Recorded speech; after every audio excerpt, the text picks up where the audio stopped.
Phnom Penh. I think this is day 3. And yesterday we sat down and seriously debated extending our visa to extend more time here because that's how much we're loving it. And there's just so much to do. I feel like there's not enough time. This is a place we already are definitely sure we're going to be coming back to, but while we're here, we're going to take in as much as we can. And today we have the perfect one-day itinerary to share with you guys. So a quick side note is we did do all of the genocide museums, so the prison as well as the Killing Fields, which is, I would say, an absolute must-do coming to Phnom Penh, but that alone will take you a full day. We really underestimated it. We spent 4.5 hours, I think, at the prison museum alone, and it was worth every second. So this video goes without saying, absolutely do those things for sure. Yeah. But we just want to show you that Phnom Penh is much more than that as well.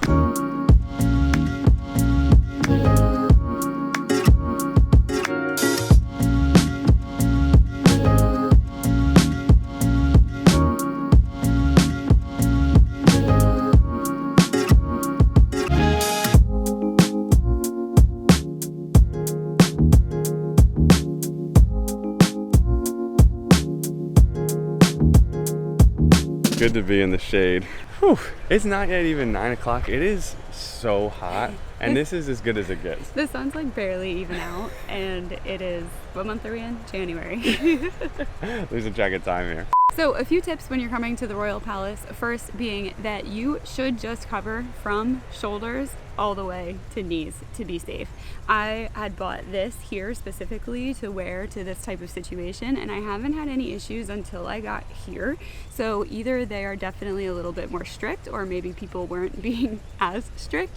In other areas, you can tell maybe it's a little sheer, but they were upset that I even had a tank top on underneath of the scarf. They let me in very begrudgingly, but it made me feel bad, like, because I'm not trying to, you know, I did this to respect the rules, and the rules are just not very clear, so maybe just cover up fully just in case.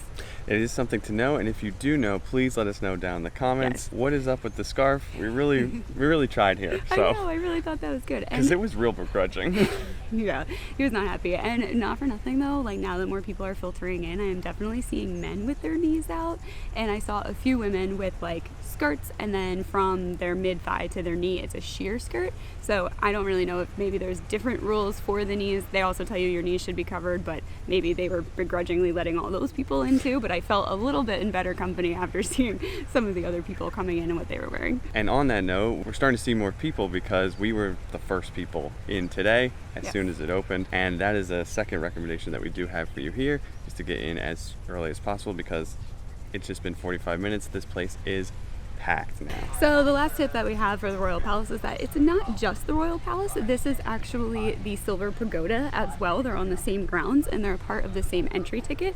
The entry ticket is going to be $10 US. You can use US dollars or you can use the local currency, which would be 80,000. And even beyond that, you can go into some of the buildings and they do seem to be de facto museums. It has a very, like, if you've ever been to a local or state museum in the States, United States, feel, because there's not a ton of information, but there's a lot of like beautiful antiques on display for you to go and enjoy. And you can't take a lot of photos or videos when you're inside, so that's why we're not representing them here. But there's one room in particular that has this beautiful collection of Buddhas, one that looks like pure jade. It's incredible. It's really nice. Also, there are people outside offering tours. I think it's just an extra cost that you can get a guide for this if you are interested in what all of the buildings are, in addition to having the map on you.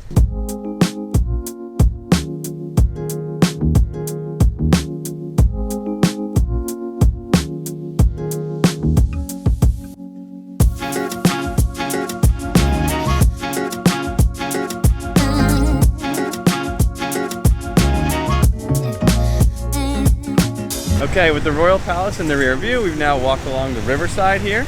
It's much quieter than I suspect it is at night when you're walking it during the day.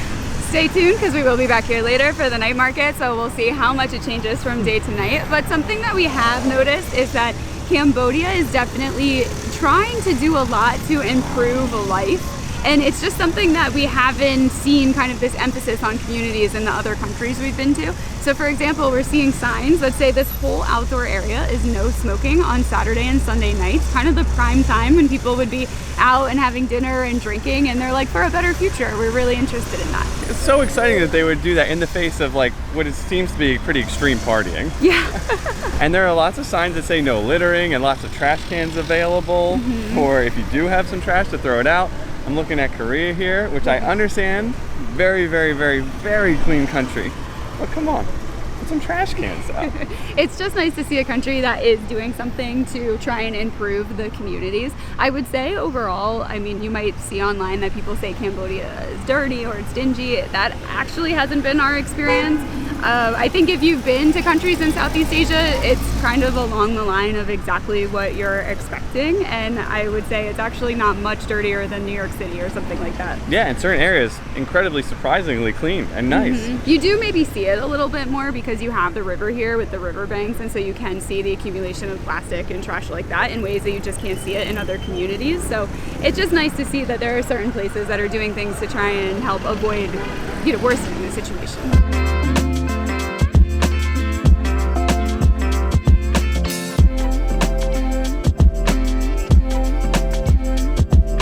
And if you see anybody out there saying that Cambodian traffic is hectic, they must never have been to Vietnam. It is crazy here, but it's actually been a bit of a relief. Like, it's much easier to cross the street here than it is in Vietnam.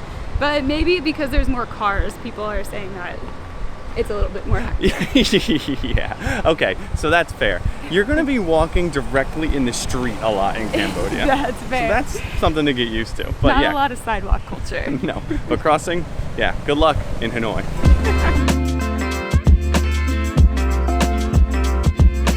We are here at the Museum of Cambodia Economy and Money, or something like that. It's right. Not a really directly translated title. Which is the first of its kind in my opinion, and is something that's really speaking to our corporate backgrounds and something we've been so curious about. Trying to understand the economy, how it works here, seeing all of the big corporations here. So this is the perfect answer to what questions that we've had. We actually walked here from the Royal Palace, and we walked along the river because on Google Maps you'll see that it says there's a park there. We mentioned before, I think it becomes a lot more lively at night. I would say during the day you could probably skip it entirely. It is very hot, and it's about a 25 or 30 minute walk here. We would probably recommend getting a Tuk Tuk. That's been, I think, my favorite way to get around this city. It's very cheap, but you also feel a part of the action in a real way. And I think it's just like an active sightseeing, but also getting around option for you. It's been difficult for me because such a big part of how I experience the city is on foot. I like to be on foot so I can see everything, and I was bummed when we got to Phnom Penh because there's not a lot of walking culture here with the lack of sidewalks and the dependence on cars. This walk proved to me that taking the Tuk Tuk, I'm actually not missing out on too much because it is still a slower and like on the street transportation that you're still feeling like you're a part of everything. Yeah, and you're getting where you need to go without sweating buckets. Yeah, there's a breeze on it. We're so sweaty.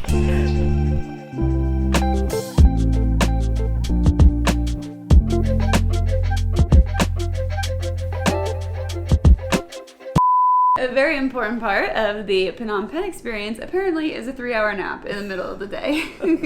Yes, that's what we had after we had our experience at the museum and doing one of our other favorite things, getting vegan food here in Phnom Penh. Now, the museum was actually very cool. I would say it was a little bit longer than maybe it needed to be, or maybe that was just our hunger and thirst that was continually growing on us. But it was a very interesting museum. It did teach us about the different currencies that they have here in Cambodia and how they evolved over time. And if you know anything about Cambodia's history, you know that it's complex. So everything was super interesting, and it actually interwove all of the details that we learned from the Killing Fields and the Genocide Museum and all of the other places that we've already been.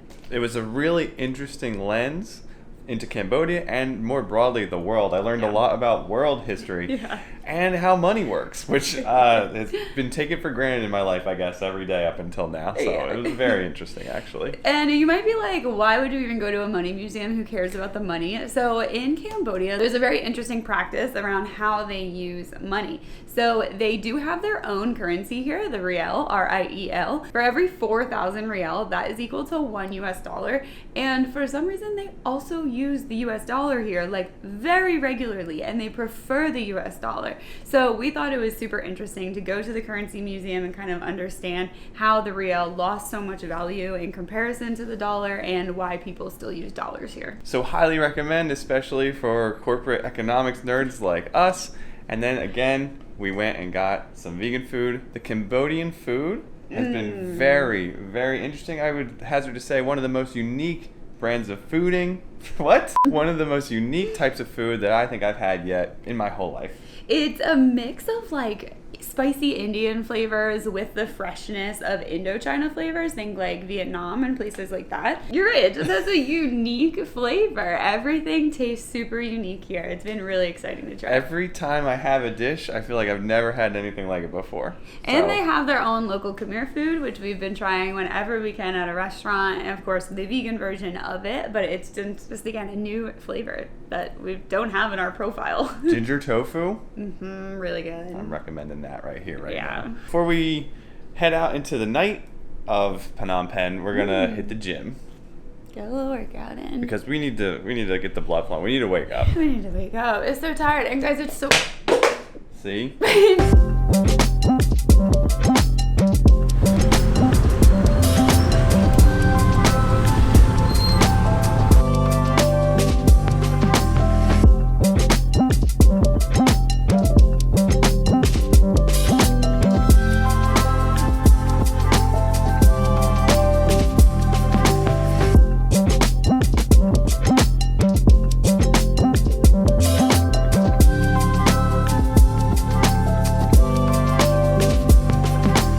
So we just finished up our time at the night market, and this was definitely a different night market than the ones that we experienced in Korea, which is maybe what I was expecting. Don't expect that. This one is a lot less hectic. It was sleepy downright, if you ask me.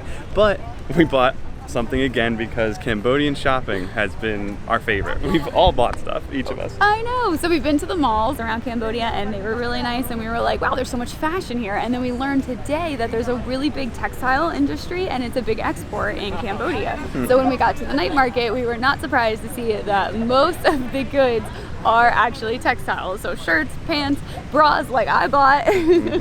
But I already bought 2 pairs of pants at the Central Market, so it's not really a big draw for us right now. So maybe save up your shopping. You can go to the night market, or I would actually recommend going to the Central Market.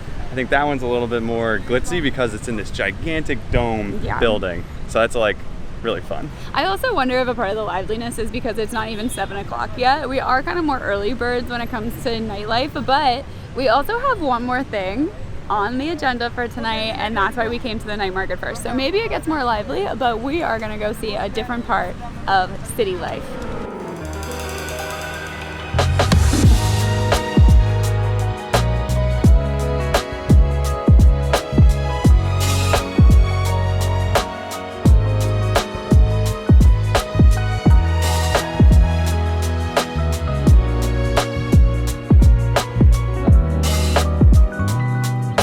So we ended our night at Above 11, the most incredible rooftop bar on top of Novotel here in Phnom Penh. I am obsessed with the like laid back nightlife scene here. It's not as chaotic as Vietnam or even Korea. It's a little bit more subtle, but you get these awesome rooftop bars. They were playing light house music. You get some good drinks, a little sushi roll. I don't know. That's the type of nightlife that I'm into. It was just over $20, so it's a little pricey, but the ambiance is incredible, and you get this incredible view of the whole city. It made me feel really connected to the whole city, and man, if the vibe here in Phnom Penh and Cambodia in general isn't just top of the line, I don't know what is. We are so obsessed with Phnom Penh. If you can't tell, there are so many things to do here outside of what we showed you today. So make sure if you're coming to plan more days than we did, because now we have to actually come back to Phnom Penh because we're forced to leave Cambodia. Do yourself a favor and do enough time here. All right, but that is not it for Cambodia, even though it is it for Phnom Penh. Tomorrow we leave on a bus to go to Siem Reap and see Angkor Wat. All right, 6-hour bus ride incoming. All right, we'll see you when we get there. See you there.